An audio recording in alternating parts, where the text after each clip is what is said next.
Itakiapi, my very beloved members of the human family, we're very, very thankful and pleased at the conclusion, at the climax of the fourth year of enlightening our way together, as we've been celebrating the lighting of the eighth fire, to have with us my beloved Tonska Brock Pierce. And anybody who stands up for the people, I can testify for myself, gets countless bullets in the front and arrows in the back. So I want to introduce Tonska Brock as I know him and as Indigenous people know him. And we met through our very dear Tosha of mine, Tony Lane Casserly, who's sometimes been called the Joan of Arc of Bitcoin. And through that, we met in 2019 when he was preparing to run as an independent for president. And we talked together. He sought out my assistance and support as an elder, as I'm sure he does with other elders. And two things I said to him. I said, Tonska, I'm 100% with you on two conditions. One, we're not going to get into this adversarial partisan politics where our point is to tear people down and rip people up. We're going to be principle-centered, full agreement. And secondly, we know that it's not going to be a thing just to 2024. We know we have to have a longer vision. If you're in this for the long run, I'm with you. And he said, Dekshi, I'm with you for the long run. And during that time, I can certainly see he's done that. He's been very honored by our relatives, the Ocheti Shikoan, for his great support and work in supporting us at Standing Rock during our movement for Meni Wikoni. And for that, he received twice sacred names from our Ocheti Shikoan, which has great meaning. As well as supporting Indigenous people here, he's done tremendous work in supporting the Imamo relatives, other Indigenous people in Latin America. In fact, I would probably say of anybody I know in the Caribbean, if anybody I know individually, he's probably given more support to Indigenous people and our upliftment and rising than anybody I know. We flew together on the October 28th, 2023, from Oregon down to Hidalgo, Mexico, where together, with his support and assistance, together with all members of the human family, with the national organization that's uniting Indigenous people across Mexico, along with the Afro-Mexicanos, into a union to back up our union of the condor, the hummingbird, the quetzal, and the union. So I'm really honored to say we have with us, all my experiences, a young man who not only is brilliant here, but he's got a really good heart. I've seen him along the way. When somebody in his circle is hurting, he's right there to back him up. He's right there to back me up when I've needed support and assistance, along with all the other good relatives he's with. So Tonska, you just came back from the White House, from their Christmas party there. I know you've met with world leaders, presidents, all over the place. We have in El Salvador, they've moved to cryptocurrency as their medium of exchange. Here's the question. We know that the old paradigm of economics, which you well know, has tremendous debt everywhere and is growing. We can see where the people are living, the prices of food going up. We can see energy prices going up. We can see BRICS unfolding. We can see these wars going on where trillions of dollars is being poured into killing one another. There's so many things we could preface this state where we are now. My question to you is this, and this is speaking to governments, is speaking to us as human beings, is speaking to your relatives. From your perspective, what do we need to do individually, collectively, governments, whatever, to move out of this mess we are economically, financially, towards a path of prosperity for all members of our human family? So Tonska, from there, please, however long, whatever you need to say, is here. Thank you. Well, it's so good to be here with you today on the winter solstice. It brings me great pleasure as we're nearing the end of this year and we are, in this holiday period to reflect on the year that we've lived through and as we make plans and resolutions for the next year ahead. And so I'd say the same thing we should always do at the individual level. At the individual level, we need to take a look in the mirror because it starts with you. It starts with each and every one of us individually. And it's going through our individual process to be the best individual we can be by forgiving ourselves for the lessons and the experiences of learning that we've had to go through. And through that process, the forgiving of others, and having compassion for others as they're going through their process, their journey of learning. And as we do that individually, we can begin to do that collectively as more and more of us attune to that reality. And, the big part of it that changes what kind of life you're going to lead is saying, am I operating from a fear-based mindset, or a love-based mindset? Am I operating from a place of fear or a place of hope? We've mentioned, it was mentioned all of these things that are going on in the world that will give rise to concern and are very alarming. They keep me up at night. But it doesn't change my resolve of continuing to operate from a place of love, a place of compassion, a place of hope. And all it does is it puts me into action. All of those alarms just wake me up and get me going to do something, to step into action. And so all of these things that you're hopefully paying attention to are just calls to action. If not us, who? If not now, when? Is this your moment? Are you ready to get off the sidelines? Are you ready to get involved? The future is going to happen to you, or it's going to happen with you. Your participation is required if we want that to be a world that can work for all of the human family. It depends on where you are, becoming an active civic participant. You have to exercise your rights to participate in elections.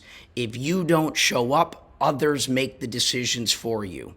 And they may not see the world the way that we see the world. They may not want the same things we want. And so your participation is required for this to work. Look at in the United States, local elections, municipal elections, elections in your city council. Normally about 10% of the population in cities participate in those elections, which means a small percentage can determine the outcome that affects everyone that lives in that city. It also means a very small percentage can affect that are not currently participating and change that. If we want change, we have to do something about it. Our government is our system of governance, the thing that currently governs over us. We want a government of, for, and by the people, filled with diversity of skills, diversity of thought, diversity of all things, right? But we want people with merit, people that have actually done the work, that are prepared to do the work. And again, that's one of the things that comes from participating. I've been very active in our political system. I've been very active in understanding political systems around the world, economic systems, systems of governance. This is what my work has been for the last 10 years, 15 years, very actively. And that's the short stroke of it. Next year in the United States is an election year. And I think that the first point you made when I solicited your guidance and advice as an elder is exactly what you said. We do not need to be putting down others to raise ourselves up. Those are not the tactics of the leaders we want. We want leaders that can persuade people to vote for them based upon their merit, based upon their vision, based upon their ideas, based upon their behaviors and how they can build consensus and organize. It should not be by putting others down. You don't have to do that. You don't have to do that. Real leaders win by the merit of their ideas And that's, I couldn't agree more. I think that's what's gotten us into this mess. And all it does is it further and further divides us. It creates more and more division. Divided we fall, united we stand. We have to find a path back to unity. We share one planet. We're all in this together. We're going to win together or we're going to lose together. And we have to find a way to celebrate our diversity. Thank God we're all different. Otherwise, this place would be boring. So to celebrate our diversity, to acknowledge that diversity and enjoy the wonderful learning that comes from it. I was talking about two high-profile figures in the car on my way over to the White House earlier today. Polar, ends of the spectrum. People that literally despised each other. And I happen to know them both. And one of them was like, how could you possibly know that person and spend time with that person? I said, I'm going to invite you both out one night, which I did. Subsequently, I brought those two people into the room, and they were fascinated. They sat and talked for hours. And often, you just have to bring people together because even taking a look at Democrats and Republicans, it's one Venn diagram. I view Democrats at the core as people that have a tremendous amount of compassion for others. I view Republicans or conservatives at their core as people that really value personal responsibility, and with that, their freedoms. And neither is right. Those are both very good things, and they're not mutually exclusive. It's not one or the other. It's this end. It's a Venn diagram that overlaps, and most of us reside in that overlapping middle. And there's only a small section on either end that truly is separate from that collection. And even that eventually can be brought back into a path of unity. These are people that are just so hurt that they've taken very, very radical positions. And we have to find a way to bring the radical positions back into a place where we can find coexistence, right? Into that realm of coexistence. And so, take a moment to try and put yourself in the shoes of the other side and try to think about things from their perspective, because that's where we find common ground. That's where we build bridges. That's how we find the necessary compromises, because we usually want the same things. We're just arguing about the tactics of how we get there. And so I'm so optimistic despite all of our challenges. I think this is a necessary thing to wake us up, to get us involved, to give us the motivation, the necessary motivation to take the actions necessary so that we can step into a future together, and a future that works for everyone, a future where, there's clean water for everyone, not just people to drink, but for the animals and the fish and water life, from the lakes to the rivers to the seas to the oceans, that there's clean air for air. These are basic things. And if we want to get the basic fundamental building blocks right, we have to get into harmony, start focusing on the things that matter most, which is how we're going to share all this space together despite our differences. Back to the First Nation, I serve the First Nation first. I serve, those on the bottom first, from the bottom to the top. This is how I prioritize my time. When I get a call from Chief Phil, I think there's only once I couldn't, because of conflict, come to an event, but I made it to the next one, no questions asked. And it's like, okay, I'm here, what are we doing? Because I so see the work that you do, and I'm so grateful to be able to be on this journey together and to do these incredible things to inspire others to take the necessary steps for themselves and everyone else. I can go on for hours, which I will, but probably not in this session. But I'm so excited to have this opportunity to share some of the basics. It's really basic. Keep it simple. Tonska, when you shared, there's so many of the sacred principles that our elders articulated since our first meeting between Christmas 1982 and 1983. One, they said, no participation, no development. We have to participate. Another, they said, no unity, no development. Another one, they said, no vision, no unity. And they also said, if you don't believe you can change the world in which the world you live in, there's no way you can go forward. There's many other things they said that you have articulated so well. And I think what you've shared with us here in terms of the question I ask is this. is that each one of us have to look inside, independently investigate truth for ourselves, move forward, standing our spiritual strength, who's a positive alternative which to create without giving away our energy, and each one of us, for our own selves, independent, look deeply, know we're in a tremendous, challenging time, but through unity, through this love and compassion, as you said, for those who are less fortunate, for the air they need to drink, all of us need to have, the animals, including the fish. So it's so important that people leave out our animal relatives who feel the same pain we do as well. Reflecting in terms of all these things going on, we have to find a way to go beyond them, to look and do the basics. And by following the basics one after another, we're going to, in fact, find the path we need to find. And we don't have to worry about all this other stuff. We do that. We focus on the positive we wish to create. That's the path, from what I understand. Absolutely. Focus on what you want. In elections right now, people are voting for what they don't want in many instances. Yeah, that will keep us forever in a downward cycle because you're focusing on the don't.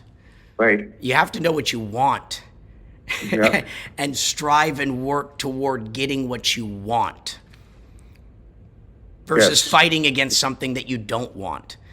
Like if enough people unify about, this is the vision we have, this is the collective shared vision we're co-creating, and make that the mission and focus on that, that becomes the reality in which we can all live. Yes. Last question. You were with us. In fact, without your support, we couldn't have ignited that 8th fire in Hidalgo. What was your personal experience in sitting there in that fire and sitting and witnessing that phoenix arising? That beautiful picture, the phoenix arising of the fire. What was your experience? Well, I'm always so honored, to be present in moments like that. To be present in moments where I think back from the future, the beautiful, bright future that's in store for us when we all step into action, when we become participants, active participants. And so I think from a future tense and place. And to be present in moments that have been instrumental in creating that future that we're all going to live in, that is just such an honor for me to be present, to observe, to learn, and bear witness, to participate, to have assisted in any way I can, and to think about these events and the role that they play in contributing to building and creating that future in which we wish to live. I'm in awe. And, these are the moments I live for. These are those memories that, it's all about. Being in those moments and to create those moments that are going to make the difference, to make the impact, Right. So thank you for honoring me with being able to support that work and to be present and bear witness to it and the wonderful people I got to spend time with. It also led to another mission, which, one door, opens and then you keep going and some wonderful things are going to come out of Ecuador and the conversations that have happened there. It looks like we're going to be going down there in February. Yes. And yes. so fact, I hope you join us. Yes. Oh, that's wonderful, because those Sukapai people are great people, and what we can do there and help turn the whole tide. Because when people realize the incredible pharmacy, because we know about the lungs part, but the pharmacy they have to heal the human family for a long time instead of destroying one of the most precious resources we have as a human family. Yeah, I was blown away when I saw those numbers, that 25% of all of our pharmaceutical drugs were discovered there, and that there was no remuneration. And, right. And again, what I've seen through, I call myself a venture philanthropist or a conscious capitalist. And the importance of building sustainable regenerative systems, where you're not living on handouts, but given the tools to be able to take care of, yourself, and the impact that creates and those moments of famine, of resources. What a beautiful plan, what a beautiful group of people, and wow, what an important mission it is. And so grateful to serve in that one with you as well. Great. Okay, Toshka, I know that we don't know quite where you'll be, but I know every step you take. I've watched you, and again, I know that what it's like to be not quite in your numbers of people you're dealing with on a global basis. But I sure know anytime we stand up for truth, so is the cry of denial. I know all the arrows been put at you and the bullets you put at you, but I think you've learned what I've learned. Oh, there's another one. Thank you. Oh, that's a good one. I'll take that one. Thank you. They're just affirmations that you're walking the path. Exactly. And, there's a video on YouTube I recommend for inspiration. Since I was in the White House today, Teddy Roosevelt.